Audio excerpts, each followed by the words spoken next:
I'd like to call the meeting of the Development Review Board to order, October 7, 2014. Can you all hear me? Yes.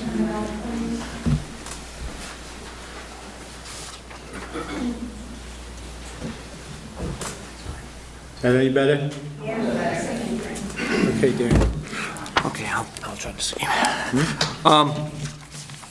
Okay, normally the first item on our agenda would be the minutes, but we don't have those ready, or I didn't distribute them to the board. They are posted online if anybody wants to review them, and we'll have the board act on them next time. After that, the second item on our agenda is interested persons, appeal rights, reading of the witness oath. We do have an oath statement and a sign-up sheet right across the way on that wooden table, so we ask anybody who speaks this evening to sign in for a couple of reasons. First, so you'll have been properly take the oath, and second of all, so we'll have your address so that we can send you a copy of the decision once it's made. So anybody who does sign in and gives me an address, we'll be sending you a copy of the decision. So please do that before you speak this evening. Next item on our agenda is disclosure of any ex parte communications or conflicts of interest regarding the matters before us this evening. Have any? Bill? I would like to recluse myself from the hearing for the Shire development. Okay, thank you, Mel.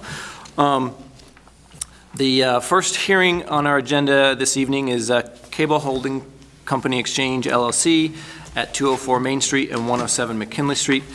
This applicant is seeking approval for a planned unit development for 2 lots in that location. This application was heard for the first time at the last meeting where preliminary approval was granted. This is the second and presumably final hearing. The appropriate motion after you hear from anything new from the applicant this evening would be to close the hearing and go into deliberative session. Is the applicant here this evening? He's here. Good evening, David Spur with Blaze Design, and I'm seeking approval of what we proposed last meeting. Have you made any changes?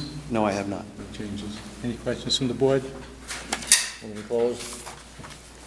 What? Executive session. Oh, I see. Anyone from the audience want to speak on that application? Okay.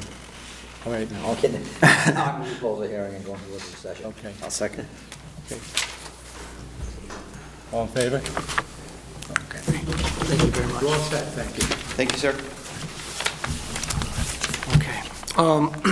Second hearing this evening is Shires Housing, Apple Ridge Development, LLC, 426 South Street / Eaton Way. As everyone knows, the applicant is seeking approval for a planned residential development in this location.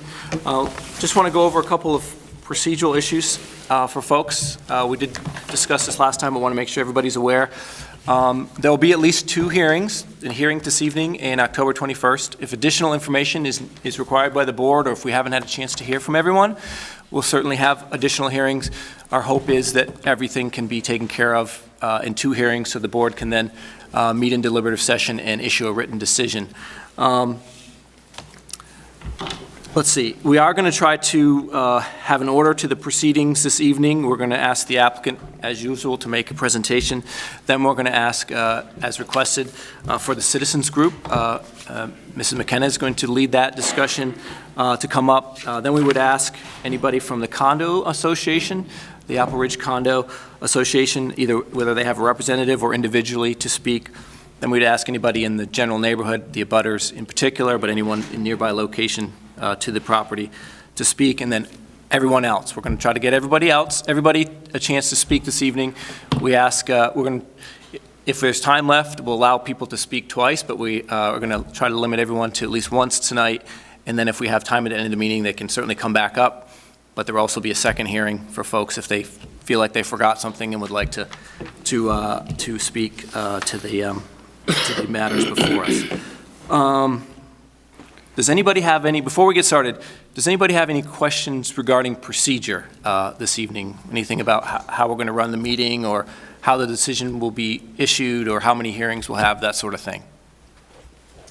Anyone? Okay, great. So, Charlie, I guess. Yep. Okay. I want to go over a few things. This board must follow the state statutes on housing and the zoning bylaws for Bennington. That is what we are here to enforce. The Select Board has appointed us all to do this, and that's what we must adhere to.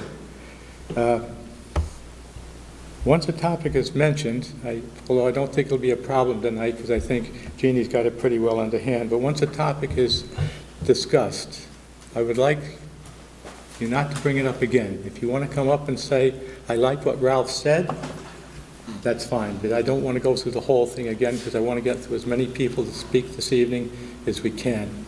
I'm going to try and get the meeting over by 8 o'clock so we don't go too long, so that would be a big help if you do that.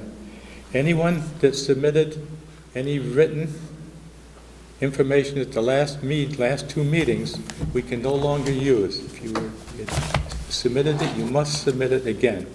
Anything from those 2 meetings is finished. We can't use it. It's been reopened, and that's what we have to go with. Okay? Jason, you all set? You want me to use the podium? Is that Yeah, there's a PA microphone there. PA? Okay.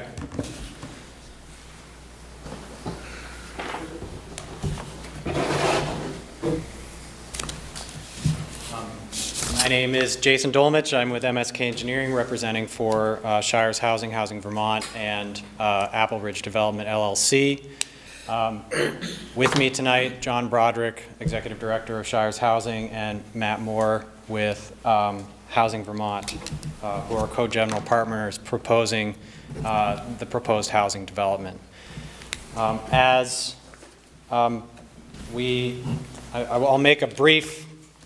make our brief presentation, or a more brief presentation than the prior, since the majority of the information I'm submitting is the same.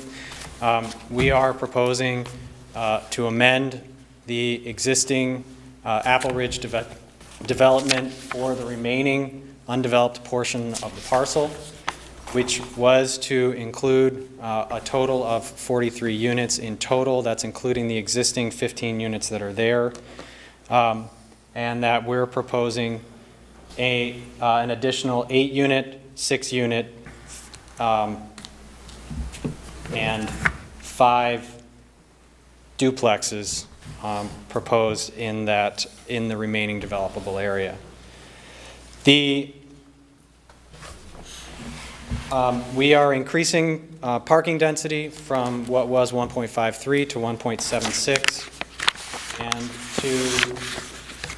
and a brief change from our last application includes the addition of additional screening, 10 to 12 foot high, evergreen trees on a 3-foot berm in the area of the proposed 8-unit building, which will screen the second floor balconies from view of the neighboring property owner who made that initial request. We, just as a brief answer to some other concerns that were brought up, the questions of blasting were raised in prior meetings, and we understand that there was blasting in the past that perhaps did not follow protocol, which requires pre- and post-blast surveys of potentially affected neighboring properties. This project will be a bid project with a set of specifications that will require, if the applicant or if the contractor proposes to remove ledge rock from the site via blasting, that will follow state standards and federal standards, which requires pre- and post-blast surveys and monitoring of those potentially affected dwellings.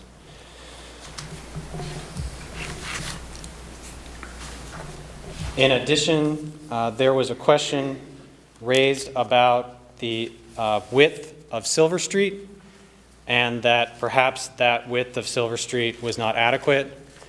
We went out and measured the widths of Silver Street in the vicinity of this parcel in a few areas. The average width runs between 21 foot 8 to 22 feet in width, which provides an 11-foot drive lane for both both lanes of traffic. This meets the urban core standard that's identified, that's referenced in the town land use and development regulations, as well as rural standards for average daily traffic of this particular site, which from the 2013 estimated ADT from VTrans estimated Silver Street's average daily traffic at 770 trips per day. This would propose, based on the report that we received from Creighton Manning Association, that we would be adding approximately, if all the vehicles were to leave this site via Silver Street, which we do not anticipate it to happen, it would be a 4.3% increase over the estimated 2013 numbers. And South Street, which is the other access point for this property, receives approximately 6,700 vehicle trips per day based on VTrans's estimates for that street. So if all of the vehicles left via that street, we would represent a 0.5% increase. With that, I'm going to leave. I will open it up to questions from you. Any questions from the board? Charles? How many children do you anticipate are going to be living in the units? So we we requested information from, we requested information from Southwestern Vermont Supervisory Union, who provided us with data. We completed our own study, essentially, of what I would not want to characterize as similar communities, but rather communities who are housing units in that are in an apartment complex type scenario, where we were able to gather that data, and that included all of Shire's housings communities within Bennington, as well as the apartments of Willowbrook and Applegate. And what we estimated was, based on those numbers, which we categorized through the use of tying how many school-age children were going to be in a particular unit based on the number of bedrooms, that we estimated 9 school-age children for the entire site, which would be 5 elementary and 4 secondary. And the reason why we generated those numbers is because of the bedroom makeup that we have on this site. So there are, many of these, most of these are 2-bedroom units. We've got 8 one-bedrooms.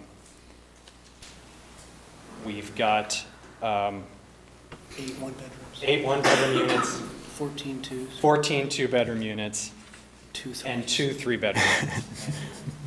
And so, and based on our analysis, the number of school-age children are most likely to be in 3-bedroom units. And since we have the majority 2-bedroom units, we estimate a relatively low number for the 2-bedroom units. And in none of our study of either of the sample sets were any school-age children in 1-bedroom units. Bill? We may have discussed this item from Jason, but what's the color of the buildings going to be?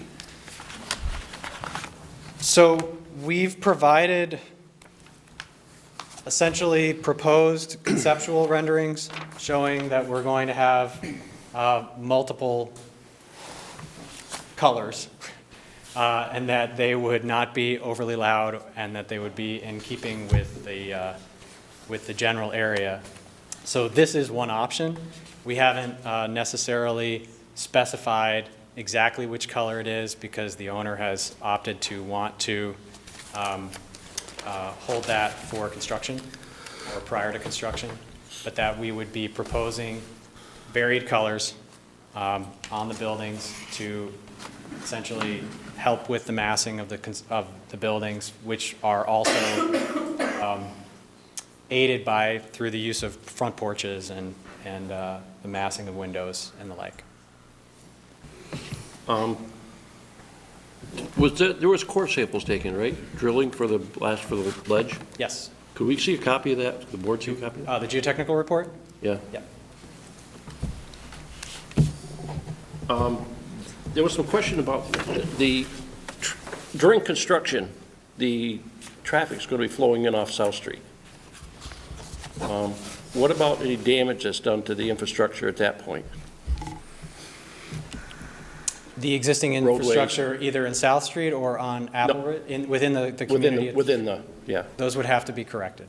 That So would be- typically, what we would do for any construction project now is essentially we go in and we video the site before it's built, before any construction activity takes place. And then that serves as the record for ensuring that any damage that was done to the existing infrastructure is corrected before the contract is completed. Okay, that's it for right now, Charlie. Dan? Jason, typically what type of infrastructure damage do you see in a situation like this? And curbs broken, that type of thing? Yep, you'll see curbs broken, sometimes you'll see sidewalks cracked, like if they drive a large vehicle, if they roll a large vehicle over, it'll crack the sidewalk. You'll see pavement damage.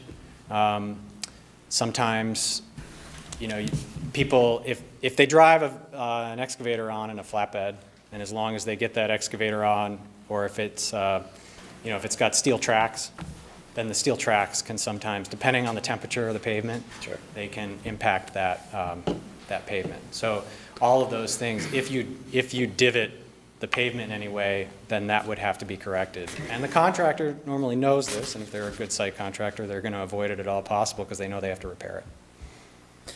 And also, all 5 duplexes are two-bedroom units, correct? That's correct. Anyone else? Jeannie, you ready?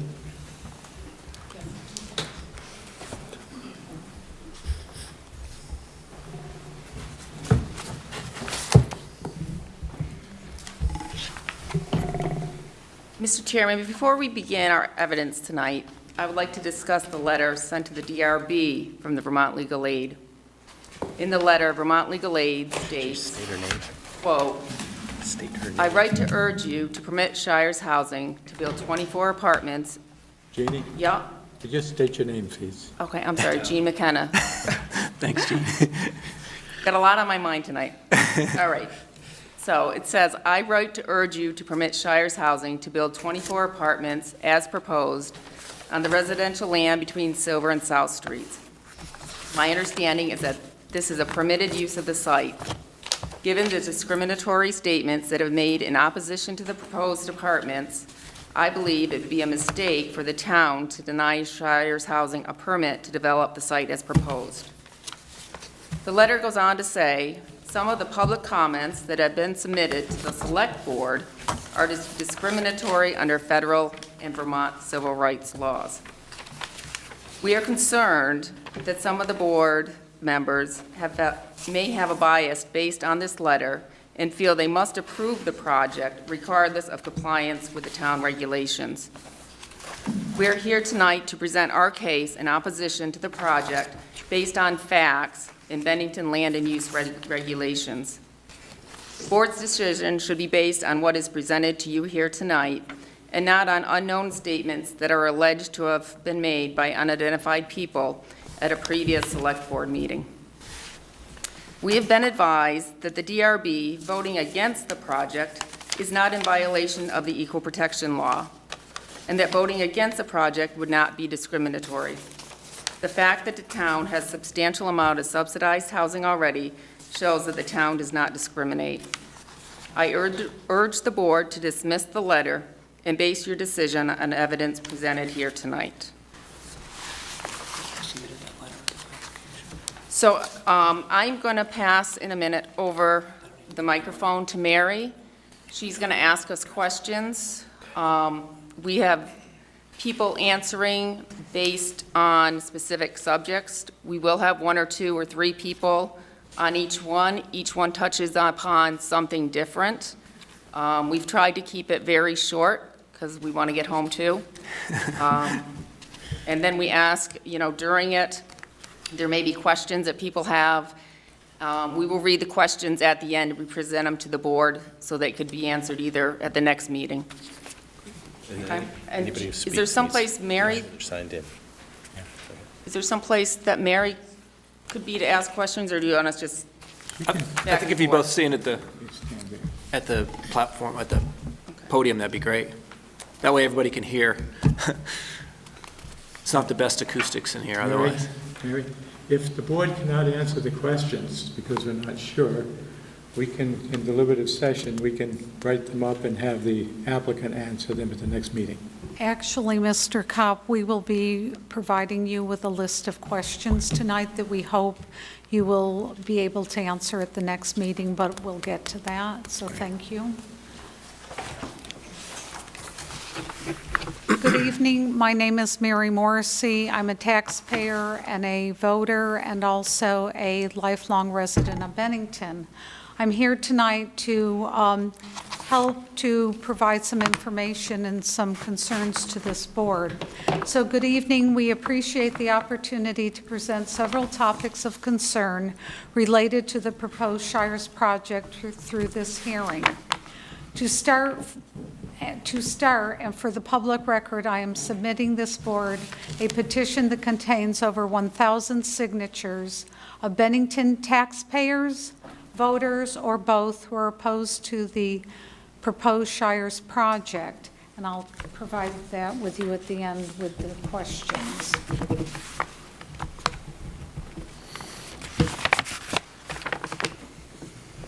Our first topic of concern is blasting.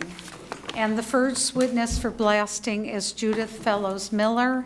And Judith, if you would please introduce yourself for the record. I'm Judith Fellows Miller. I don't normally sound like this, but I have a bad cold. But I own property that abuts the project. And Judith, are you familiar with the Bennington Land and Use Development Regulations? Yes. Section 6.3, A2 states the board shall consider the design, location, scale, and intensity of the proposed development relative to the use and character of adjoining properties or other properties likely to be affected by the proposed use. And what experiences have you had with construction projects in your neighborhood? I've had 2 experiences with blasting specifically. This neighborhood, the Grandview neighborhood, is one of the oldest in the community. I live in a house that was built in 1897. They just discovered the date as they removed shingles from the side of the house, and they were very excited about the handwritten note from 1897. I gave a letter to the review board that indicated that the state historic preservation originally, when the project was proposed, requested that there be a special engineer that was very qualified to work with blasting around old houses on 626 South Street. But I didn't get any pre or post tests that were done. There was quite a bit of damage in ceilings and walls and foundation work. How were the problems resolved at that time? I've got one more problem before I get to the resolution. The sewer pipes, and bear with me if I don't use the right words, but the sewer pipes are made out of ceramic. I'm sure there's a word for it, but they're ceramic sewer pipes. And when blasting occurs, they cracked. So what happens is that tree roots, I have 2 huge trees in the front yard, like to get into the sewer lines. So I have to spend quite a bit of time, and I've probably done the wrong thing, but I've put root killer down to get rid of the roots to protect the line, but in the process, the trees have started to die. So that didn't work the way I wanted it to. But that was an unexpected result of trying to deal with the blasting. And how were the problems resolved from the blasting? They weren't resolved. A blasting expert came over from New Hampshire, videotaped the house, and said very clearly that the damage was caused by blasting. But when I received a letter from the blasting company, they informed me that the blasting did not cause the damage, and court costs were not an option. Okay, and what safeguards would you like to see in place for the blasting concerns should this project move forward? I would like an engineer, and I know they exist, that specializes in historic old buildings and blasting nearby. And I would like a bond of $1 million, at least, just speaking in terms of my house. I'd like a contract that clearly states who's going to be financially responsible if there are repairs or there's damage, who's going to be the person that covers those. And then I'd like pre- and post-blasting videos. And Judith, do you believe that the proposed project complies with Bennington land and use development regulations based upon your testimony this evening? I do not. Thank you, Judith. Our second witness on blasting is Fronia Simpson. And Fronia, for the record, would you please introduce yourself? My name is Fronia Simpson. I am a homeowning, tax-paying resident of the town of Bennington. And have you had experience with blasting done in your neighborhood? Yes, our house at 120 Grandview Street shuddered repeatedly when the parking lot at 210 South Street was blasted from the very same piece of rock that covers the proposed building site. I'll point out that the building site in Prospect is just across the street from our house, which makes the prospect of blasting much more dire. And what was that experience? I think you've explained some of it. Was there anything further? Thankfully, there was no damage at that point, but as I say, 210 South Street is much farther away than across the street. Based on your past experience with blasting, what would you like the board to address? I feel that we need more information. We've just heard that a core sample was taken. I would like to know how big this piece of rock is, how much, and which would then answer the question, how much excavating would need to be done. If such a study exists, I guess it could be made public. We don't know how much excavating is planned. For instance, are there to be basements? Would other ground have to be excavated? It seems to me that this kind of information could be made public as well.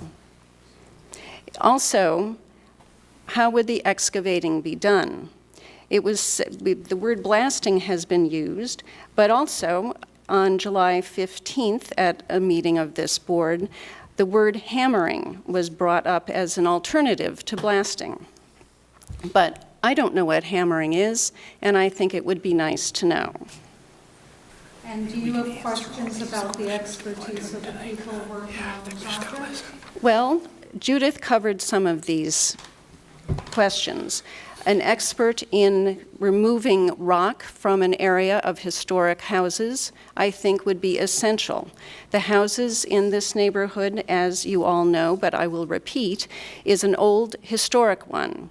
This means that the materials that were used to build those houses more than 100 years ago are not known. We just don't know what kinds of stuff went into our houses, and certainly they were not designed to withstand blasting or any kind of repeated strong vibrations traveling through the ground.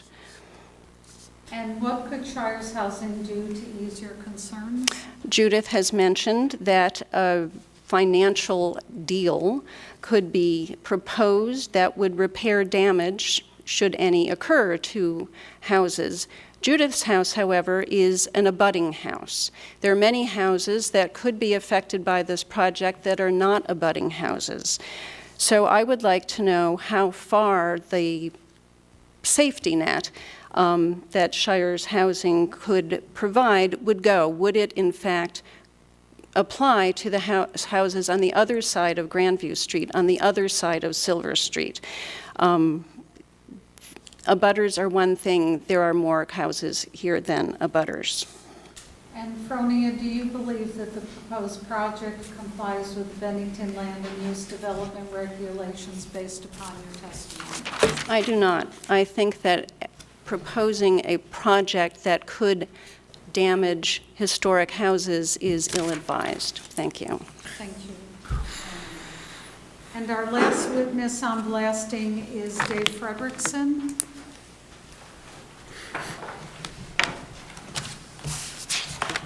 And Dave, could you please introduce yourself for the record? Dave Frederickson. I've lived on Silver Street for 43 years. I'm a taxpayer and a butter. I coached and taught at Mount Anthony. And Dave, were you affected by previous blasting? Yes, I was, but I didn't know it at the time. We didn't know until we had our oil tank replaced. And when they took the oil tank out, we found that the oil tank was holding up one of the walls of my cellar, of which I'm pretty sure the blasting caused. But I didn't make any to-do about it because they were bringing in a new oil tank in 2 days, and I very rapidly cemented up the wall and took care of that. But since then, we've had a lot of work done in our cellar, and I would hope that blasting wouldn't affect our new cellar. And are you concerned with more problems in regard to blasting? I am worried about it because I think they're going to have to blast, and I say that because in my garden in the backyard, I've got about an inch of topsoil over that ledge, and the fence that is around the Apple Ridge project that keeps blowing down, it blows down because they didn't go down deep enough in that ledge, and that ledge is still there, so yes, I am concerned. And Dave, do you believe that the proposed project complies with land and use development regulations Bennington's based upon your testimony? No, Mary, I don't. And thank you, Dave. Our next topic of concern is radon toxins, and our first... Mary, let me see. Jason, can you answer those questions on blasting this evening, or do you want to do it next time? We would rather have at the end, we'll read the questions. Okay. Right, I will give you a whole list of questions that can be thoughtfully considered. Okay. Thank you. The next topic of concern is radon toxins, and our first witness on radon is Judith Fellows Miller. And I will not have Judith reintroduce herself prior. Judith, are you familiar with the Bennington Land and Use Development Regulations? Yes, section 6.3A2 states the board shall consider the design, location, scale, and intensity of the proposed development relative to the use and character of adjoining properties or other properties likely to be affected by the proposed use. And do you have concerns about environmental toxins? I do. I worked for 9 years in the state office building. And I think we all know the story about the state office building. And I have health issues as well as so many people that I know because of that. So environmental toxins are really important. When I lived in my house, I read a book, and at least one, on the ramifications of insulating a house too much and developing toxins. So I had a fair sense of it. And in the process, I did some testing for radon twice. And I was very pleased that it came back fine. The state of Vermont is very interested in radon because of it's dangerous, it's odorless, and it can cause cancer and is the second leading cause of cancer other than smoking. So I also know that blasting can create or release radon. So I also know that it can release it for a long time after the blasting occurs. So I'm wanting to have someone pay attention to what that means for us that live there. I know that there's construction specially designed called radon-resistant construction.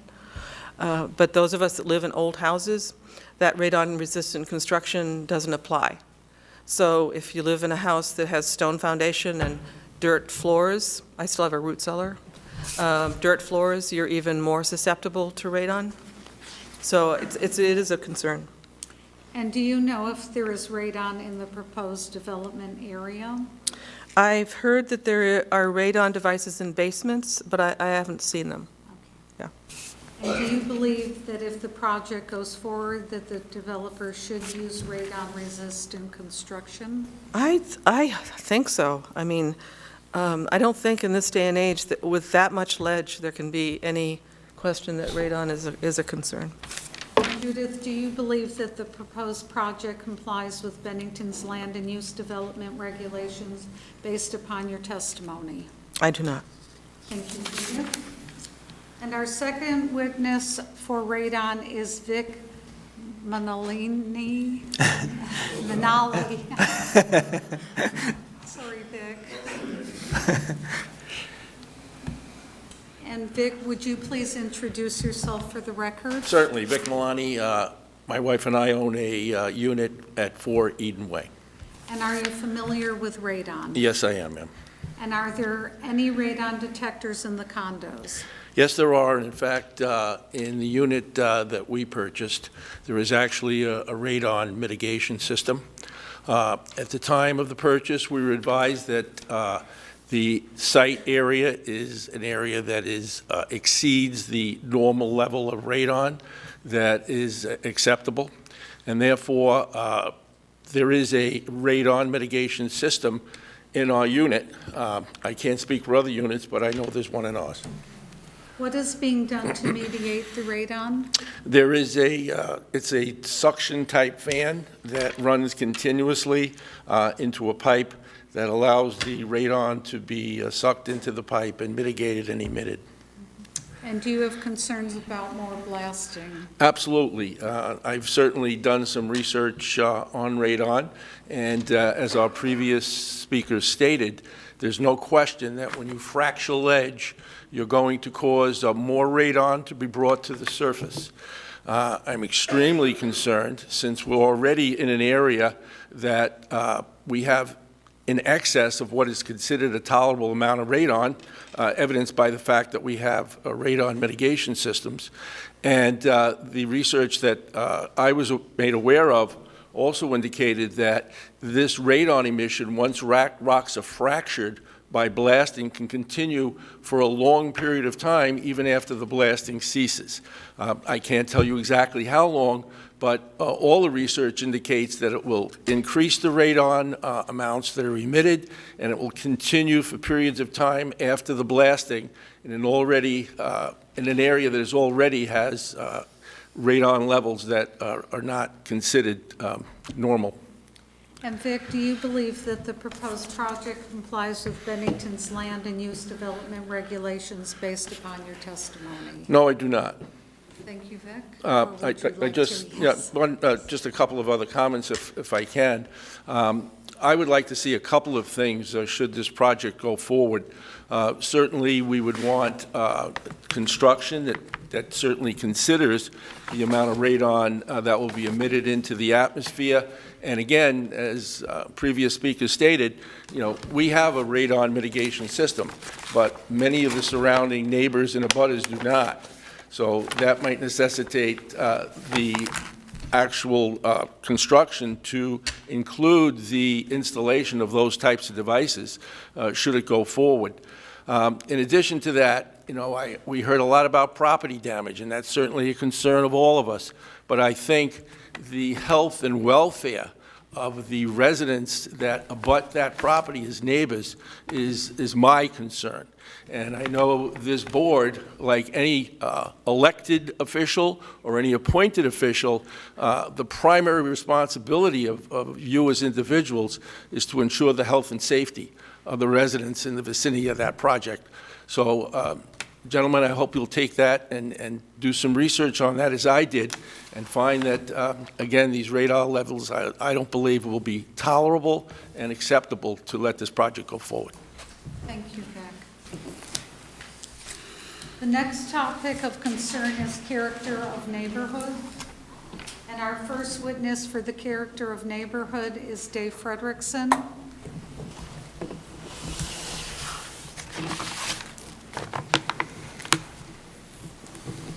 And Dave, I won't have you reintroduce yourself.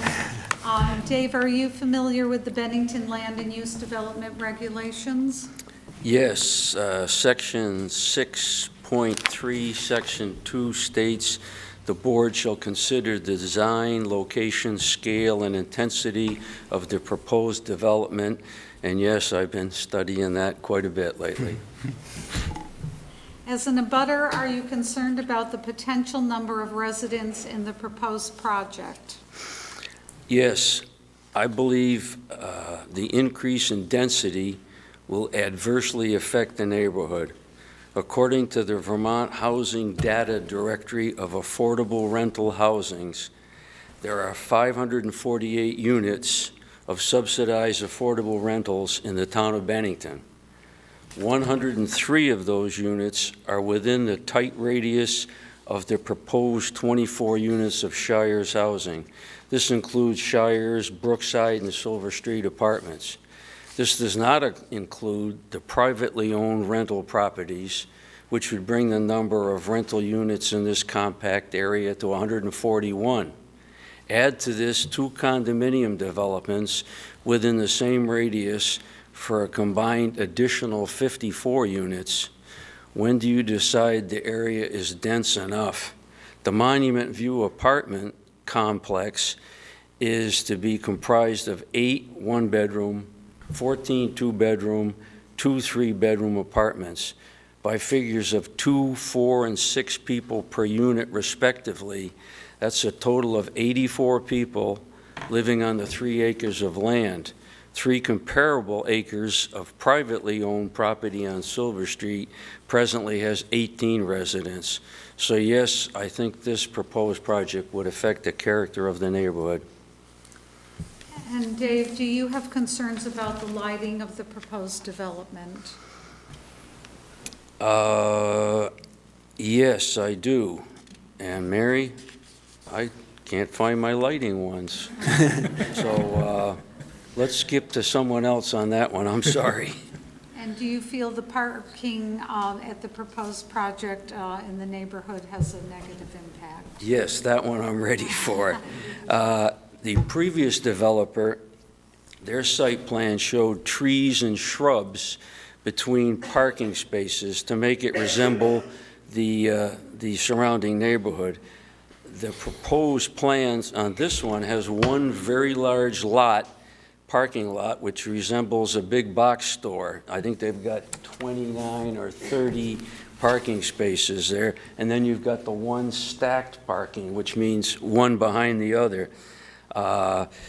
So it doesn't fit the neighborhood, and kind of related to that, I have a concern, where do you put the snow when you plow in the winter?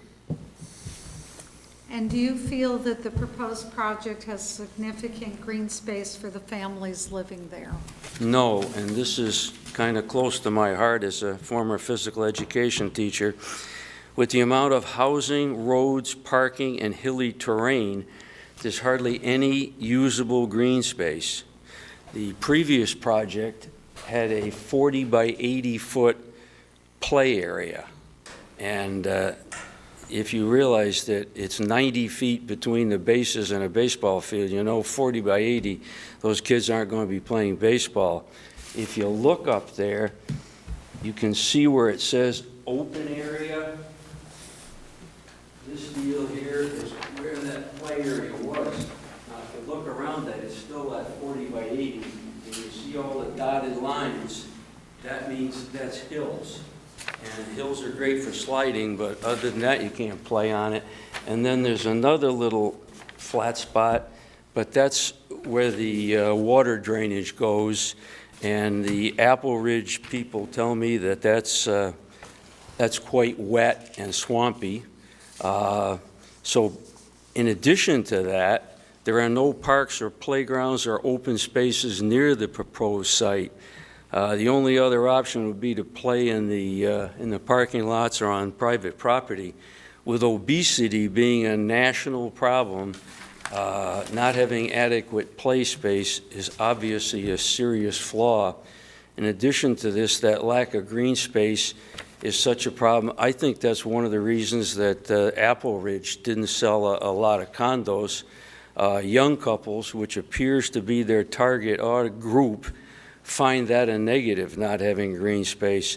I talked to a young couple who is renting just down the street from me on Silver Street, and they were very happy that they have a backyard where their kid could play and they could actually have a small vegetable garden. I'm kind of also wondering why the plans don't show a continuation of the fence to kind of protect the neighbor's property when kids are seeking out a flat area to play. And Dave, do you believe that the proposed project complies with Bennington's land and use development regulations based upon your testimony? No, ma'am. Thank you, Dave. And our second witness on the character of the neighborhood is Alicia Romack. Hi, my name is Alicia Romack. I'm a landowner, taxpayer, and voter here in Bennington, Vermont. I was one of a number of people who worked to create Willow Park 14 years ago, and the community-built park at Willow Park.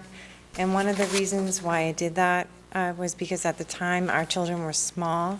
I should note that I live just up the street from this proposed project. And when our children were small, I found that there really weren't any places to play, even though our yard is large and we do have flat spaces for our children to play in. There wasn't any place for children to gather and just have free play, where you could get together with the other neighborhood kids and play in an area and not be in somebody's yard. And so that prompted the development of the community-built park, was to try to create spaces where people of all ages could get together and recreate. And just whether you're sitting there looking out at the beautiful views that we have here in Bennington or having a barbecue, those times of being together outside and playing freely with other people and chatting are very important. And I noticed when I looked at the proposed plan and I just drove through this again. As I said, I live right up the street from this. I drove through it again tonight just to get in my mind exactly what sizes these houses are going to take up and how much free space is there around these proposed developments. And if you notice, in the brochure that's located on the Shire's housing website, they have a monument view fact sheet PDF that anybody can look at. Just Google it. You'll see that there are a lot of trees and green spaces around these proposed buildings. But those green spaces do not belong to this property. They belong to people who own the abutting properties. And if you notice, also, I don't believe that the PDF is to scale. This distance here is very small from this house to this retaining wall to the abutting property owner here. And then there's a parking lot. So these spaces here are probably no bigger than 14 feet between one building and one parking lot. So children, if there are any children, and I'm assuming there will be, these are the 2-bedroom unit duplexes. They are being given little tiny swaths of play area next to a parking lot, next to, the house right there. I don't know what kind of games you can play in those little teeny areas. Then, so that leaves the street. You can play in the street if you're a kid. Or here, this is a very steep hill that goes right into the backyard of these people's properties. So then you can come around this little corner here. This is a hill. This area back here is a rainy, wet spot. It's not very nice. And once these buildings are built, it will not only be wet, it will be dark. So what kid is going to want to play there? You're going to play here. right in this parking lot. That's all you can do. So I have a problem with that. And especially because in the executive summary for this proposed project, it says, and I quote, "The presence of open space that will be attractive to families with children." I have reviewed the Shire's plan and do not see the open space to which they refer. In fact, any open spaces belong in neighboring properties. And Alicia, have you seen any information in your playground research and your expertise over the years that would indicate the amount of space recommended per child for play? The American Public Health Association recommends that there be 40 to 50 square feet per child. Now, I think that the estimates that have been presented for the number of children living in this proposed development are woefully underrepresented to you, the DRB, and to our select board. Why would you build multi-bedroom condos if you weren't going to have anybody sleeping in them? So if you have 8 one-bedroom apartments, you can assume that there may be 1 or 2 adults living in the 8 one-bedroom condo. If you have 14 two-bedrooms, you must be able to assume that you're going to have 1 or 2 adults or 1 adult and 1 or 2 children sharing a bedroom. You can do the math on that. That would be potentially 28 more children. And then there are 2 3-bedrooms, and let's just say you have 3 or 4 children in those extra 2 bedrooms. That's another 6 children, potentially 34 children with nowhere to play. And the nearest playgrounds or recreation areas in this area are located at the Bennington Rec Center. It's about a 1.5 mile walk. Or you can go up to Willow Park to the Community Development Park, and that's, I don't know if it's 3 miles. Other than that, you have to go to one of the schoolyards, and I believe you're not allowed to play on them during daylight hours. You have to wait till after school hours and on weekends. So I just don't think that this program, and all around the Shire's Monument View project, people have backyards. They have their own play equipment. In fact, when you look to the left entrance of the Silver Street right here, this is Mr. Fredrickson's property here, and then here is another house, and they have a lovely backyard, and they have play equipment. How would you like to be the children in these houses looking over the fence at the play areas that you are not allowed to play on because none are provided for you?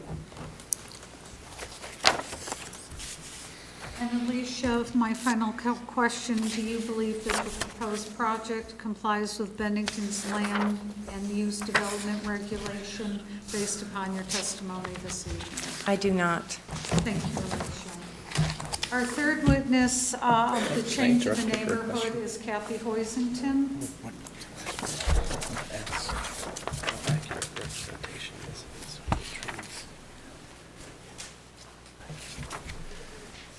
Kathy, would you please introduce yourself for the record? I will. Kathy Hoisington, Realtor in Bennington.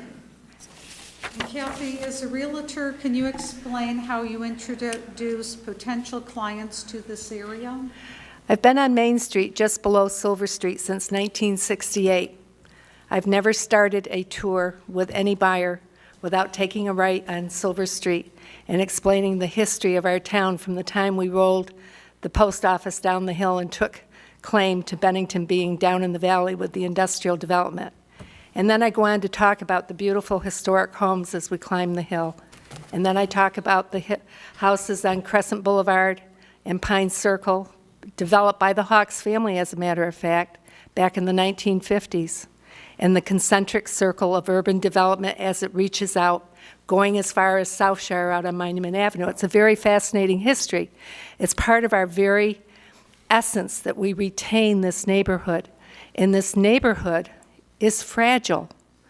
It has accepted multi-residential zoning for a long time and lived with it under great duress and with great pride of ownership, no matter.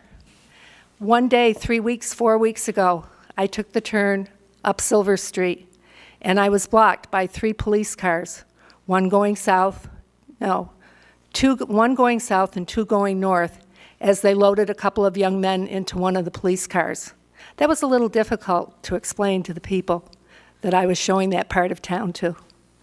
This is a fragile neighborhood. We can't violate it with more rental housing at this time.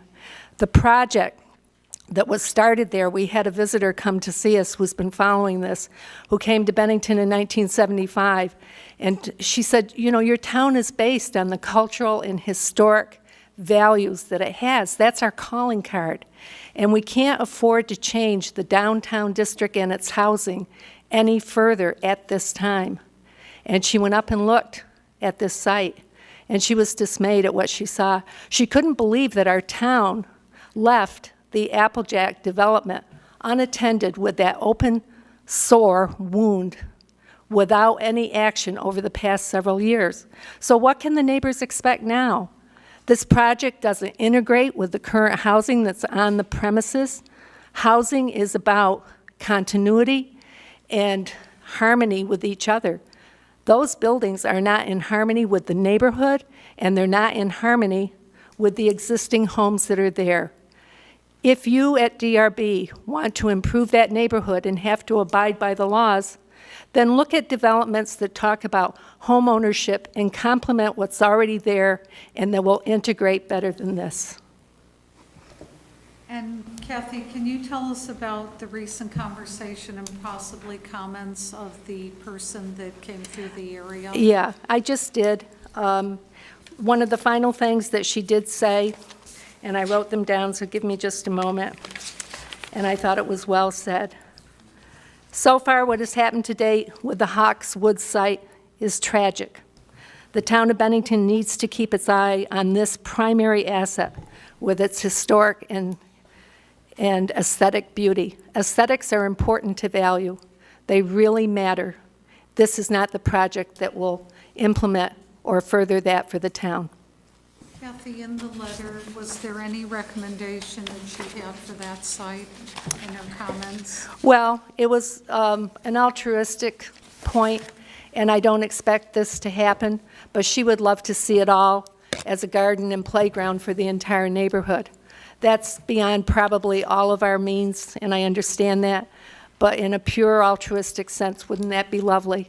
That's not going to happen, but this project is not going to further the cause of that neighborhood or the benefit of this town in the long run. It just doesn't work. And Kathy, do you believe that the proposed project complies with Bennington's land and use development regulations based upon your testimony? I do not. Thank you, Kathy.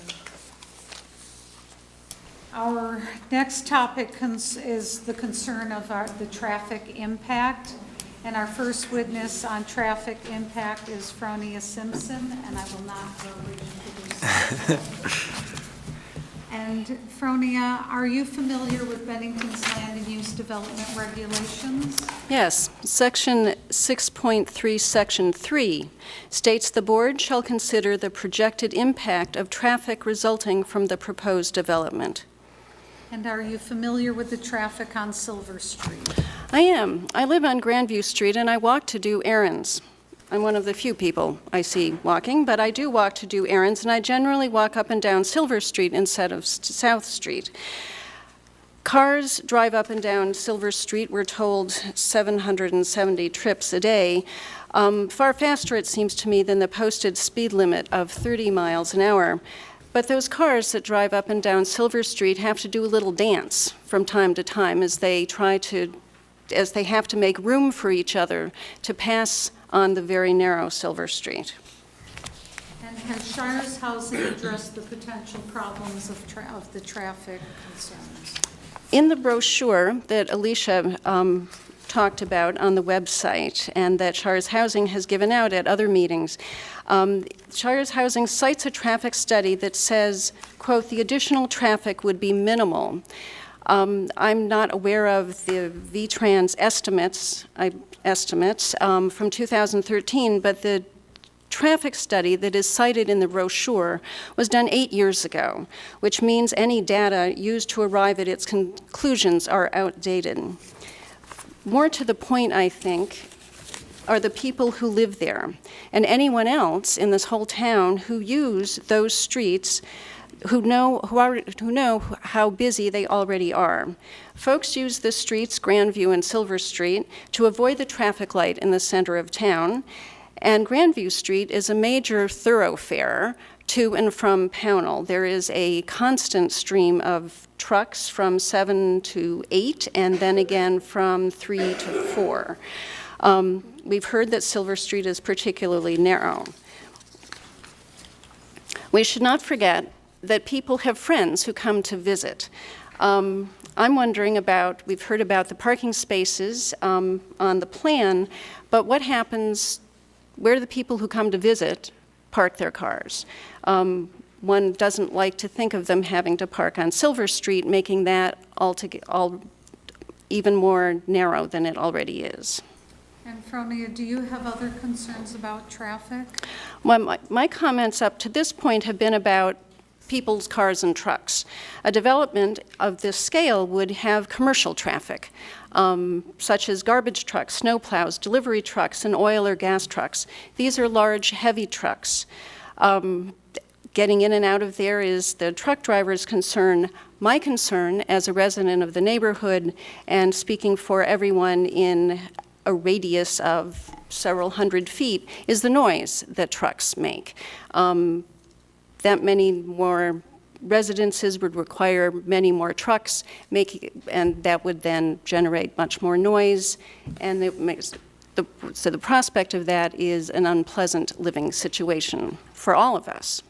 And Fronia, do you believe that the proposed project complies with Bennington's land and use development regulations based upon your testimony? I do not. Thank you, Fronia.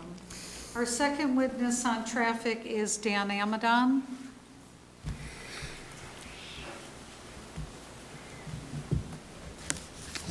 And Dan, if you would please introduce yourself for the record.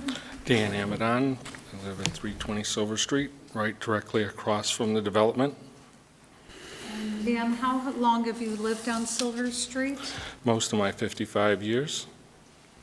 And have you seen any changes in the amount of traffic in recent years? Yes.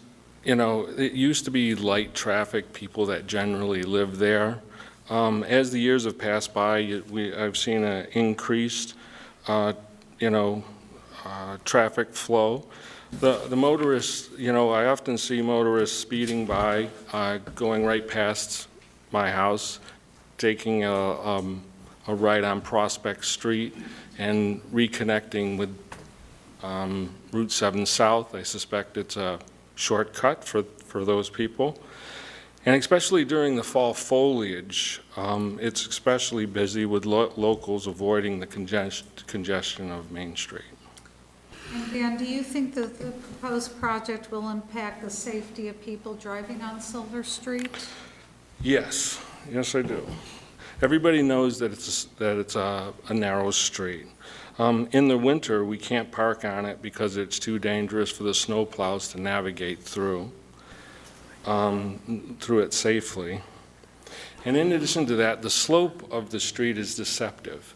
At the bottom of the street, there's a narrow slope, or it's not too steep. But as you approach the top, it gets steeper. And people during the wintertime, during the storms, have to get a running start to be able to make the hill often. And I just can imagine people coming out of the exit on the Silver Street side. And what's going to end up happening is that they're going to stop or slow the traffic trying to go up the hill, which is going to cause a dangerous situation, in my opinion, because they lose traction just about before they get to my house. They're starting to spin, they're losing their momentum. And having people pull out there would cause a dangerous situation, in my opinion. And let me tell you, trying to back down Silver Street's more like driving a bumper car against the sidewalks. And do you have concerns about the traffic exiting onto Silver Street? Well, I think that there's an overall concern on the traffic coming in and out. Me and my neighbor have bedrooms on the side, on the side facing Silver Street, and I'm concerned that it will be quite a nuisance to have to deal with shining headlights all the time. And Dan, do you believe that the proposed project complies with Bennington's land and use development regulations based upon your testimony? No, I do not. Thank you, Dan. And our last witness on traffic is Jean McKenna. And Jean, if you would please introduce yourself for the record. If you haven't I have done already. that, but I will just let you know we're almost done, just to let you know. And Jean, how long have you lived on Prospect Street? I've lived there for 21 years. Have you reviewed the Crichton-Manning Traffic Study Review and the town regulations? I have. And can you tell me if the town's land and use regulations require safety in regard to the traffic to be addressed? Yes, Regulation 6.3, Section 3 states the board shall consider the projected impact of traffic resulting from the proposed development in the capacity, safety, efficiency, and use of affected public roads, bridges, and intersection. It goes on to say that the board shall not approve a project that would result in the creation of unsafe conditions for pedestrians or motorists. And can you tell me if the review done on the 8-year-old traffic study addresses the town's regulations? The Creighton-Manning Traffic Study Review addresses the expected volume of cars on Silver Street if the proposed development goes through. It does not, however, touch upon the safety issues. The review focuses on the number of additional cars. It does not focus on the safety of motorists and pedestrians. Could you state your concerns about the safety issues that you have observed? I've observed a ton of them. I'll just do a couple. As we all know, traveling on Silver Street can be difficult at times. On the top part near Prospect, there's several cars that park there during the summer. They're there all summer long. That means that top part becomes a one-way road. There's not enough room for 2 cars to go by. Also, Silver Street does not have sidewalks from Norton to Pine Circle, so that means anyone walking in that area is walking in the street. Add to this the car or two that's parked there. There's a lot of us dog walkers that are up there. A lot of times you're jumping into people's yards so that you can get out of the way of the cars coming. Also in this area, the elementary age school bus stop is located at the corner of Silver and Prospect Street. There are no sidewalks, so the children stand on a homeowner's land, or they'd be standing in the street. The children also, they come from South Street, so they're walking from South Street to Prospect with no sidewalks, and also the nearby areas come down to that area with no sidewalks. This is bad enough, but add the snow and snowbanks, and it makes the equation really unsafe.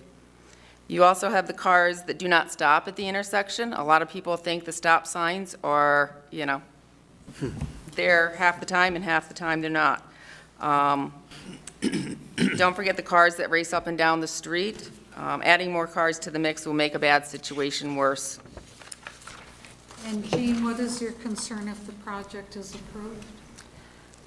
My concern is if the development is approved and traffic is an issue afterwards. What will be done to help me with the word, get rid of the problem. Let's change the word altogether. The houses on Silver Street are close to the street, so you cannot widen the street. The section of street without sidewalks are not wide enough to add sidewalks. They're also very hilly, and I'm sure if they tried to add sidewalks, it'd be costly. So I'm hoping the board will have a solution to this question before it allows the project to move forward. And Jean, do you believe that the proposed project complies with Bennington's land and use development regulations based upon your testimony? No, I don't. And thank you, Jean, but if you would stay here for the next. I'm last. The last concern, at least for this evening. Our last topic of concern to be presented tonight is the impact to our schools. Our witness on the school section here is Jean McKenna, and she's already introduced herself. Jean, what is your expertise to speak to the impact of schools? First of all, I'm sure you guys all know I'm a mother of 4. I volunteered for many, many years at Bennington Elementary till my youngest told me to find something else to do with my time. I'm a past board, so here I am, getting out of his hair. I'm a past board member of the BSD, and I have recently read through the BSD minutes for the past 2 years. And have you read the Bennington Land Use and Development Regulations regarding schools? Yes, I have. In Section 6.3, Section 1, it states, "The board shall consider the demand for community services and facilities that will result from the proposed development and determine whether that demand will exceed the capacity of existing facilities or services, for example, school capacity." Have you read the response from the superintendent in regards to the DRB's request on the impact to schools? I have. And can you tell us what the letter from the superintendent says? In the letter, the superintendent states that based on the information gathered, it is his opinion that the project will add no less than 10 and no greater than 12 students. He goes on to say, however, that this is only an estimate and the numbers could be higher or lower. He also states that this many students could be absorbed by the school district, assuming they are scattered over grades K through 5. I take this to mean that if they were all the same grade, it'd be a problem. The letter says also that the Bennington School District is reaching full capacity, and this will negatively impact the delivery of a quality education. And have you seen the 10-year enrollment data the superintendent provided to the DRB board? I have. The data shows that the number of students expected to attend Bennington Elementary schools in the next 10 years fluctuates, but they will not go as low as they were last year. In fact, next year, there will be almost 80 new students in the schools over the base year of 2013. This does not take into consideration any new students from the proposed development. And are you familiar with the BSD's optimal class size policy, policy 6400? Yes, I've read the policy, and I do have a packet to give you guys afterwards with all this information in it, so you guys can read it also. If the students were placed in class sizes based on the policy, this year the schools would be 1 classroom short. Next year, the schools would be 4 classrooms short. Again, this does not take into consideration any new students to the proposed development. Nope, don't go yet. Since there are not enough classrooms to house the students, the class sizes will grow and hurt the quality education the students receive. And the quick answer to this, people would probably think, let's go rent space at the old Catamount School. It's right across the street. But if you remember back, the stairs at the Catamount were out of code for elementary students. The district received a waiver, but the waiver said if any major repairs were going to be done, like say the furnace went, the stairs would have to be replaced at the same time. Back then, the estimate was between $3,000 and $4,000 to fix the stairs. Now that there are no kids in there, I don't know whether the state would allow the kids back in unless the stairs were fixed. And I don't know, truthfully, whether we'd want the kids in there. If someone falls, it's just a lawsuit waiting to happen. Do you feel the enrollment data is accurate? Yes, if you look at the Bennington Elementary Student Population Trends Report, you will see that 10 out of the 12 years, the estimates were 90% accurate or higher. Also, at the December 16th, 2013 BSD meeting, Mr. Pembroke stated that enrollment projections have been within 2 to 3% of actual. And have you heard about the new state mandated universal pre-kindergarten expansion? Yes, I've read the banner about it. I don't know if you guys saw the article about it. If not, I'll leave it in my packet for you. In the article, it states that will be almost 200 4-year-olds and 173-year-olds that will have to be educated by the SVSU starting next fall. The BSD is currently renting space on Division Street. My kids have attended daycare there years ago, and I know it is not large enough to house all the incoming pre-K students. I would ask the DRB to get more information about this program from the superintendent, including where the students will be housed. And do you believe the number of students estimated by the superintendent or Shires are accurate? No, I believe the numbers provided are low. Bennington Housing Authority provided the number of children living in Applegate and Willowbrook. If you look at the number of children MSK shows in the report to the board, you will see that the actual number of children living there in these complexes is twice what MSK reported. But in reality, nobody really knows how many kids are going to live there. The town needs to be proactive and plan for the maximum number and hope for less. And do you believe the schools are at full capacity? Yes. In my opinion, they are past full. Bless you. Excuse me. If you look back on BSD minutes, you will see that the capacity has been an issue discussed for quite a while. For example, at the November 18th, 2013 meeting, members of the board reviewed long-term options, including leasing space at the middle school or renting space elsewhere. Earlier this year, it was discussed to change the stage at Molly Stark into instructional space. And just recently, the district started renting space on Division Street, like I said. Mr. Sweard, the chairman of the BSD, spoke at the July 14th Select Board meeting. The minutes show he said he feels the elementary schools are full. And do you believe that the proposed project complies with Bennington land and use development regulations based upon your testimony this evening? I do not. The land and use regulations clearly state that the board shall consider the demand for community services that will exceed capacity from a proposed development. I believe that my evidence shows tonight that the schools are full already, and adding more students to the schools will, as the superintendent says, negatively affect the elementary students of Bennington. Thank you, Jane. At this time, we will submit our list of questions for the Development Review Board's thoughtful consideration. We respectfully request that these questions be answered publicly at the next DRB meeting on October 21st for the citizens of Bennington to hear how these questions of concern will be addressed. And the questions are, for the record, 1, if there is damage done to neighboring homes caused by blasting and/or hammering, which may be required to build the proposed Shires housing, what steps will be taken to resolve the problems? 2, would you clarify where the 3-unit building is that MSK has proposed? 3, how much excavating will be required to build the proposed housing? 4, will ground need to be leveled? 5, will someone trained in blasting and/or hammering in a historic neighborhood be on hand if there is blasting or hammering? 6, will you do pre-blasting and/or hammering video recording in neighboring houses to help determine damage? 7, will you measure radon levels in neighboring homes, pre- and post-blasting and hammering?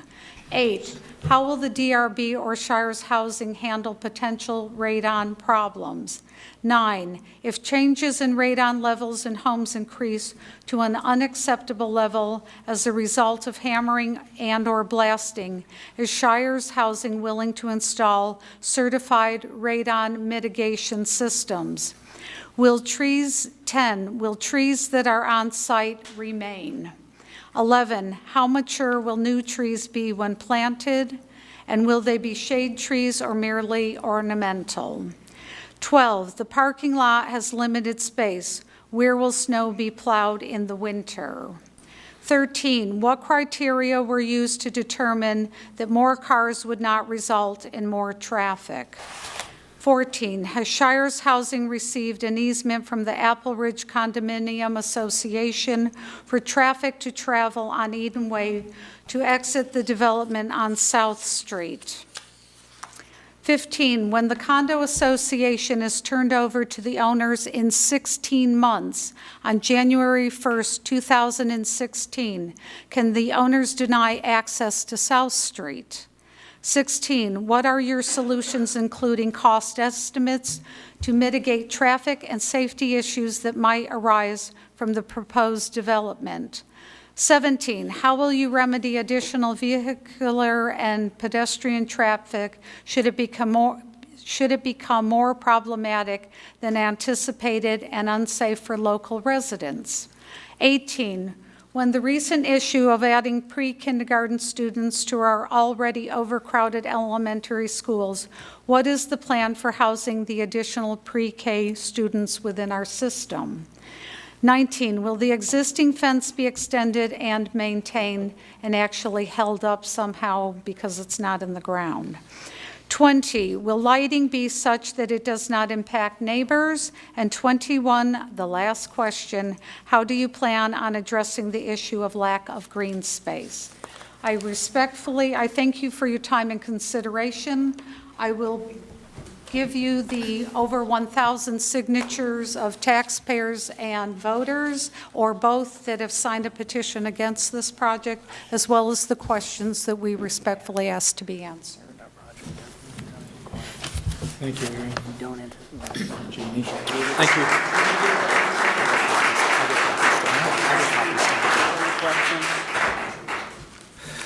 Okay, thank you very much for a very organized presentation. We do appreciate that. It saved a lot of time, and we do appreciate you guys making every effort to address the land use and development regulations. So thank you very much for that. Just in keeping with our effort to get everyone up and having a chance to speak this evening, is there anyone from the condo association or a condo owner of the adjacent Apple Ridge condo that would like to speak this evening that hasn't already expressed their concerns? Okay, great. Any other abutters or folks in the immediate neighborhood who would like to address the board who haven't had a chance to speak this evening?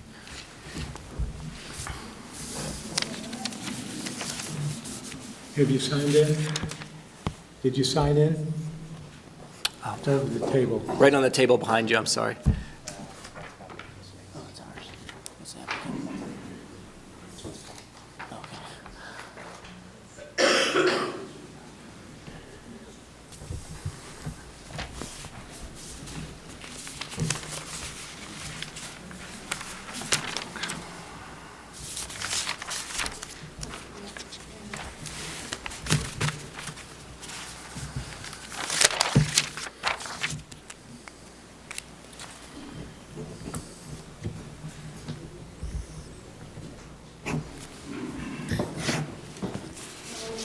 I'm Rose Wolf. I live at Nathaniel Court. Should the project go forward, I just have a couple of simple questions. Maybe Jason can help me. Can I address him? Address the board, and then I'll give it to Jason. Well, I'm looking at the plan here, and I see and I know that, and I took pictures, there's fencing separating Eden Way to the C building at Nathaniel Court. And then there's fencing down further separating Apple Ridge down near Silver Street. But there's nothing behind the B building, separating the B building from the property. So I want to know if something's going to be done there, because you are going to have people there. We don't want them cutting in and out. And as Alicia said, there is a playground, there's a daycare center behind Nathaniel Court. And if kids are living over in this area here, they're going to be slipping through or just wondering, why they can't play in that area. Do you know what I mean? We have a C building that has a fence dividing Eden Way from Nathaniel Court. Then further down, I think it's 323 Silver Street, there's a fence along that area. But we have no fencing separating the B building at Nathaniel Court with Apple Ridge. I don't know which is the B building. Jason, can you show us on the plan? Can I give you? Jason? Okay, right here. Here, let's see. I believe this is Kennedy and Callahan. They're at Eden Way, right here. And there's a fence, below here is the C building at Nathaniel Court. Here's Eden Way. There's a fence here, and then here, it just breaks off right here. And then we have a B building right here that's open land. There's no divider there. And then there's a silver, 323 South Street. You have Frederickson on one side, and then the yellow house on the other side, where you go in. That's right here. So we want something right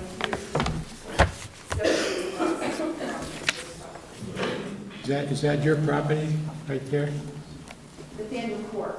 Yes, he lives in Nathaniel Court, yeah. The B building at Nathaniel Court is right here. C building here, and a yellow house on Silver Street back here. But the B building is right here.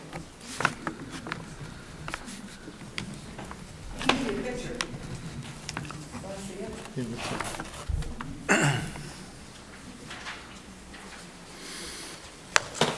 Essentially, it's Here is Kennedy at Edenway. This here is behind, oh, I have it marked. Yep. You have C building, Nathaniel Way, Edenway, Kennedy here. And then it ends right here. Yep. This is the B building, so there's no fence. And it starts This up is again. B. And then there's this yellow house down here. There's Starts fence up in there, again. but So there's we a have gap. no- Yeah. So we'd like that addressed. Okay, interesting.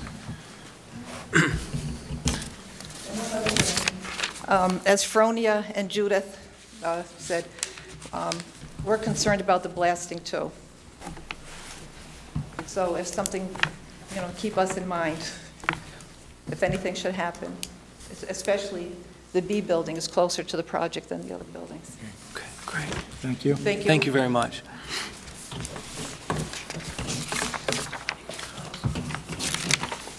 Have you signed in? Yes. My name is Margaret Fletcher, and I have an abutting property. And it's the abutting property right at the corner there where the road, where the path goes down to Grandview Street.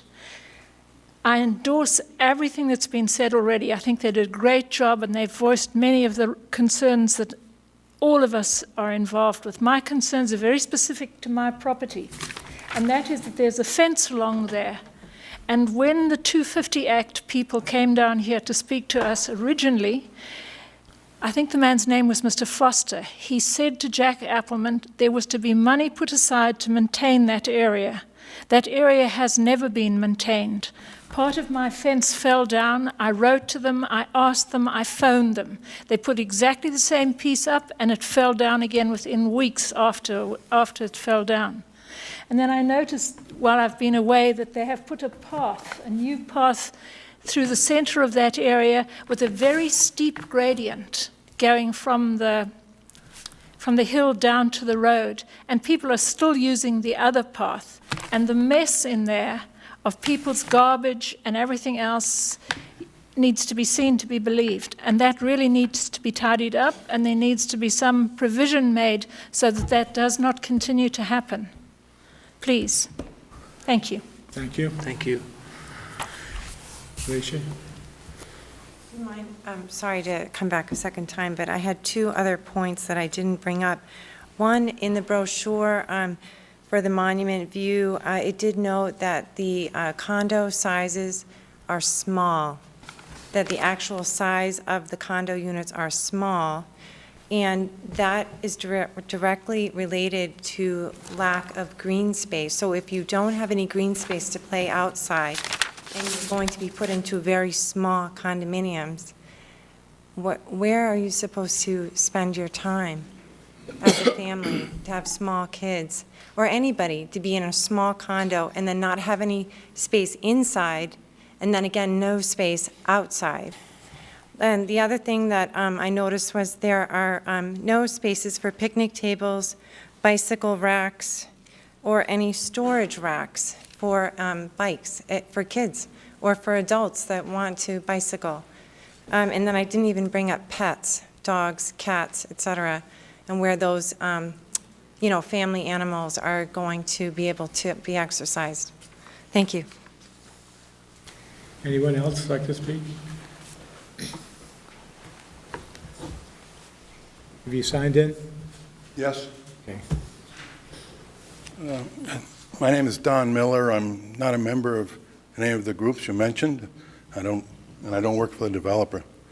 I'm a taxpayer, an old lawyer, retired. I've served on planning commissions and zoning and commissions in this state and in where I grew up. So I'd like to think I know a little bit about where you're sitting, although you're sitting in a different place. What I did, and I think you have a copy, so I think I can go through it very quickly because a lot of the points, the substantive points have been mentioned. I'll mention it's in 4 parts. Second part kind of goes back with excerpts from your meetings in 2005 and 6, and there's an appendix that actually has those languages.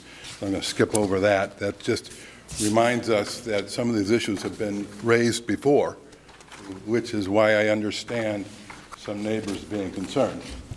The third part, which I'll also skip, gets to some of the things I think Mary was getting to, conditions. If I were on a board and I was going to write conditions for the permit, it's just a starting point. They're not finished. They're just starting points of what I would want to see as a minimum in the conditions if I were going to approve it. So that takes me back to part 1, where I try to go through the town plan and the land use and development regs. I note, and I've got them like 8 or 9 paragraphs, and many of them I can sort of skip. But the first one, I hear that this is a amendment to a permit, and I hear that it's maybe better because there are fewer units. What we don't hear too much about is there's a qualitative change. The original units were owner-occupied. These are tenant-occupied. That is a qualitative difference, and I'll just leave it at that. You can read later. I know it's getting late, so you can read further. Number 2 refers to the need that's referred to in the town plan and also the recent BCRC study. In the town plan at chapter 5.1 at page 50, there's a statement that 37% of Bennington's housing is tenant occupied. This proportion of rentals is about 2.5 times greater than the county-wide rate and about 50% higher than the statewide rate. Then if we look at the June 14th BCRC housing study, it kind of reaffirms this idea that there's a lot of tenant housing already. The first of its 5 recommendations is to reverse the trend of renter-occupied housing in and around the central business district. That's at page 3 of the study. Skipping on to number 3, creation of multifamily dwellings requires specific approval of the DRB. One of the things I noticed as I was reading, in your regulations, table 3.1 at page 49 says there's a distinction between multifamily. I always think 2 families are multiple, but it's 3 or more is multiple. And that table says that if you have multifamily dwellings, even in a mixed residential unit, then the DRB must approve that change, which is why I guess we're here. So although it's possible to build multifamily dwellings in a mixed residential district, the DRB is required to specifically determine whether that proposed multifamily unit is appropriate for the setting, and that means protecting the neighbors in the town itself. So now going on 4 expands on that. The town plan states that one of the overall objectives of the Bennington land use plan will be, and this is at Town Plan, Chapter 3.2 at pages 16 and 17, will be to maintain the integrity and quality of established residential neighborhoods. The town plan, in describing mixed residential districts, goes on to specifically require, with regard to new buildings, so we're not talking about just changing, but new buildings, requires that the scale, design, and orientation of new buildings in the mixed residential districts shall be consistent with historic structures and development patterns in the surrounding area. So obviously in the proposed plan, 2 new multifamily apartment units will be located and oriented across the backyards of nearby historic residences on Grandview Street. The largest one will be within 20 feet of the property line. So that proposed design and orientation of these new apartment buildings must be determined to be, quote, consistent with historic structures and development patterns in the surrounding area. That is Grandview. And skipping on to number 5, the land use and development regulations place a burden of proof on the developer, I haven't heard too much about that, to show that the proposal does not create any undue adverse effect. So under Section 6.3 of the Land Use and Development Regulations, and we heard about these earlier, so I won't go over them, because the group identified the three sections that, quote, the application may be approved by the Development Review Board only upon finding that the proposed development will not result in an undue adverse effect on any of the following. And that's one, the capacity of existing and planned community facilities and services, including school capacity. 2, character of the neighborhood. 3, traffic. And I'll skip down through that to number 6, and there's a comment with regard to the schools and community services. Again, the Bennington County, the BCRC housing study in its executive summary on page 1 underscores the importance of schools. Quote, housing policy cannot be separated from the larger realms of economic development and education, particularly the perceptions of the public school system in Bennington, close quote. And we've heard about some of the challenges that are being faced in the schools. Again, I'll skip number 7. Paragraph 7 talks about traffic. Paragraph number 8 talks about character of neighborhood being at risk.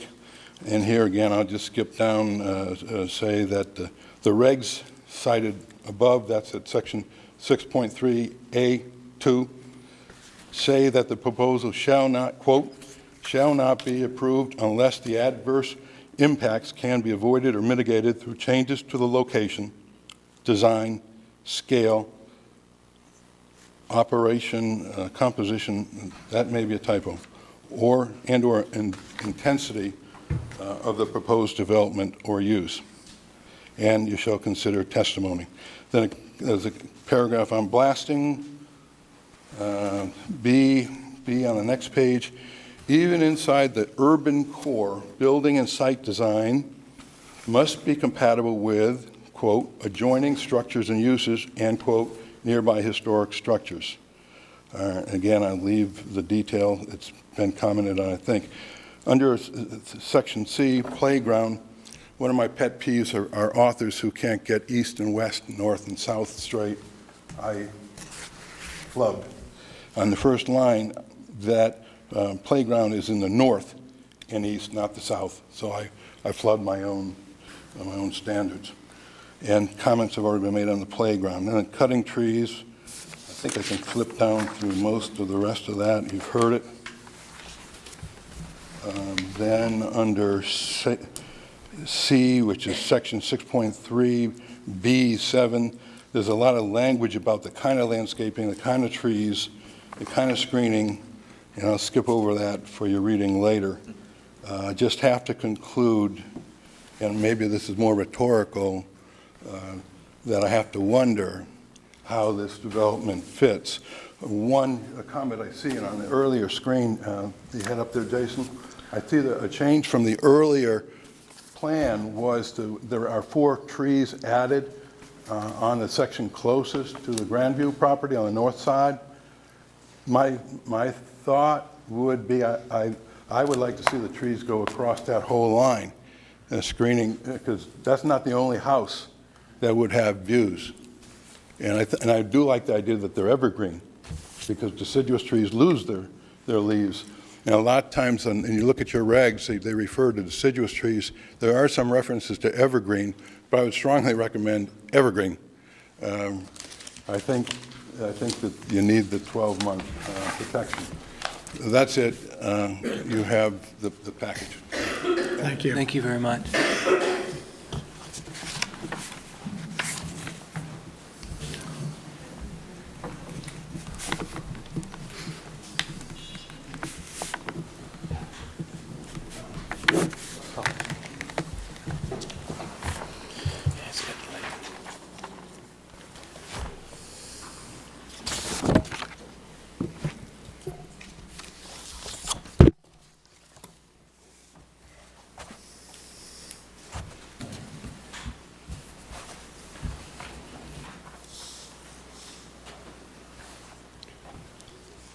My name's Dennis Hart.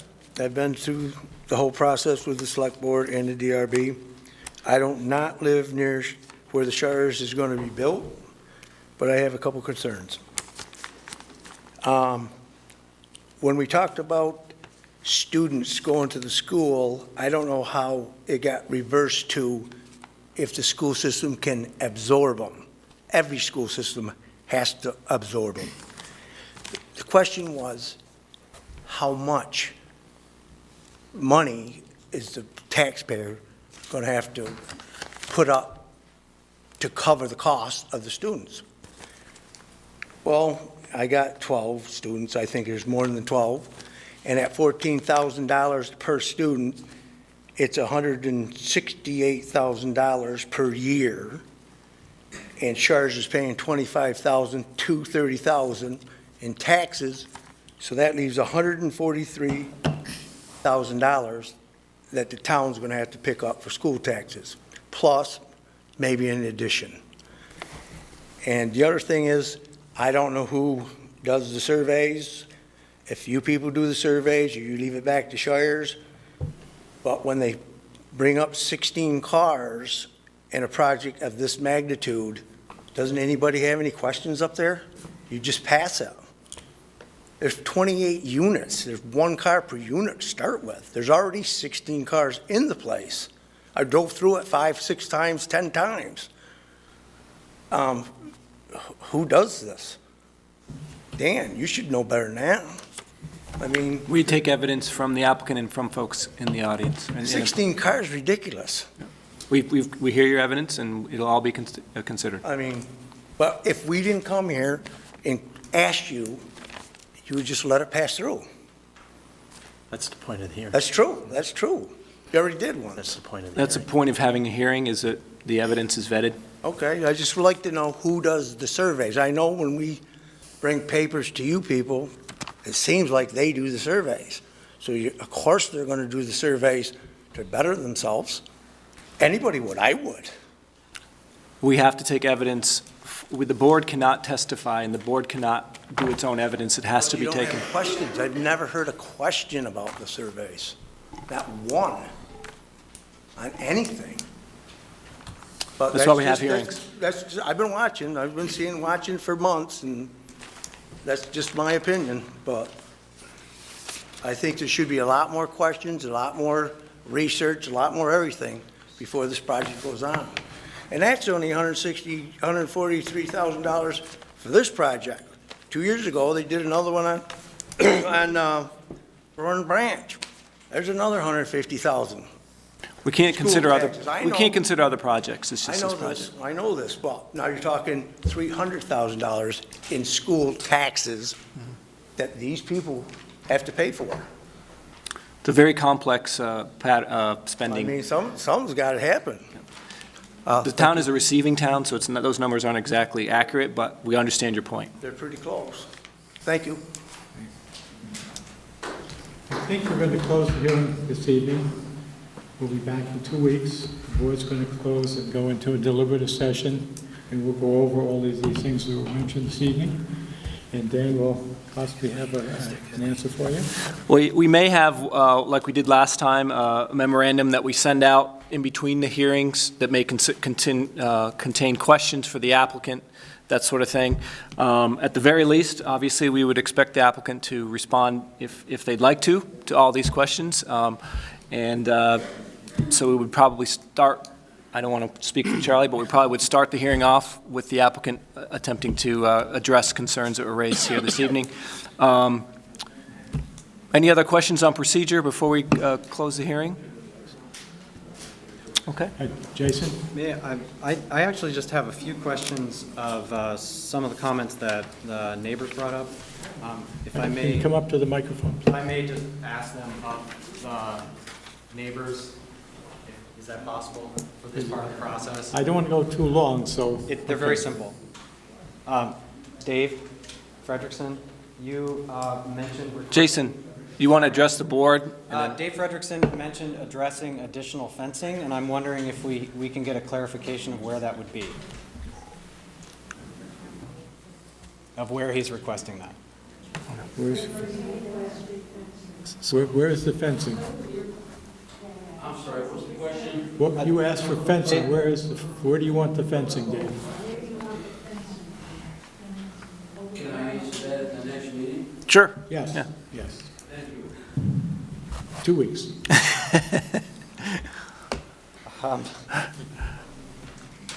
Okay.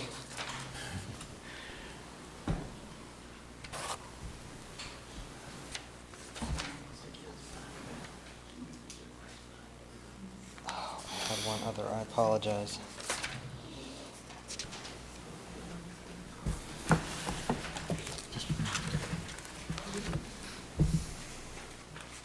Oh, and is it possible to receive a copy of the list of questions that were? We will send that out to you, yes. Yep.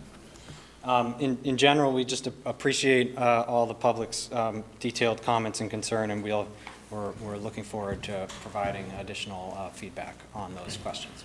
Thank you. Mary?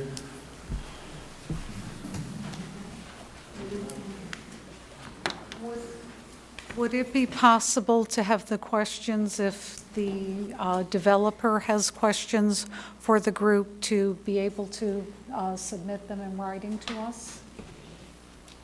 Jason? We'd be happy to. Okay. I just need an email or a physical address. Well, what you can do is you can submit them to the board, and we'll include them in any recess memorandum. It'll go out to everybody that signed in this evening. Okay, great, thank you. Thank you. Charlie, before we close, if I could just say, I really appreciate everyone's comments tonight. We look forward to working through the issues that have been raised.